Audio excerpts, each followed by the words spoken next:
قیامت کا دن ہوگا، حافظ قرآن ہوگا، اس کے والدین ہوں گے، قرآن پاس کھڑا ہوگا، اللہ سے کہے گا اللہ باقی لوگوں نے دنیا میں ڈگریاں لی تھیں، اس کو آپ کچھ دے دینا، اس کو آپ کچھ دے دینا۔ یا رب حلی، اللہ وہ چھوٹے سے سرٹیفکیٹ دیتے تھے، آپ اس کو جنت کا لباس پہنا دیں، رب تعالیٰ اسے جنت کا لباس پہنا دیں۔ قرآن کہے گا اللہ کچھ اور دے دیں، فَيُلْبَسُ تَاجَ الْكَرَامَةِ، اللہ اسے جنت سے لایا ہوا عزت کا تاج سر کے اوپر پہنا دیں گے۔ اس کا نام ہی عزت کا تاج ہے، پتہ نہیں اس میں پھر کتنی عزت ہوگی۔ قرآن کہے گا اللہ کچھ اور دے دینا،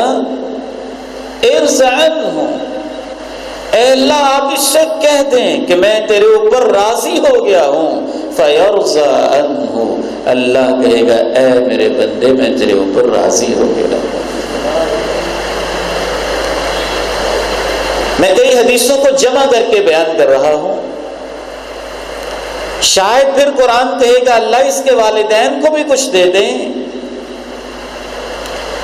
تو اللہ اس کے والدین کو بھی جنت کا ایسا لباس پہنائیں گے کہ پوری دنیا کے انسان مل کر بھی اس کی قیمت ادا کر سکتے ہی نہیں۔ پھر قرآن ساتھ ساتھ جائے گا سایہ بن کے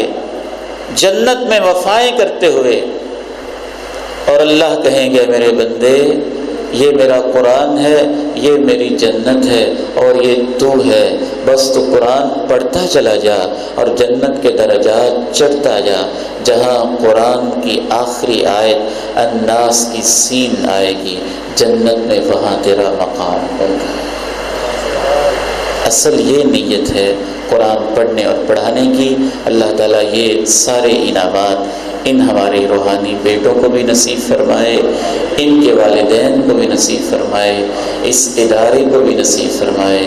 ان کے اساتذہ کو نصیب فرمائے، یہاں کی منتظمین کو نصیب فرمائے، اس بندہ فقیر کو نصیب فرمائے، ہمارے وہ پیارے اور معزز مہمان اور ہمارے وہ معاونین اور ڈونرز جو ہر وقت اللہ کی رضا کے لیے ہمارا ساتھ دیتے ہیں، ان کو یہ انعامات اللہ اپنے فضل و کرم سے نصیب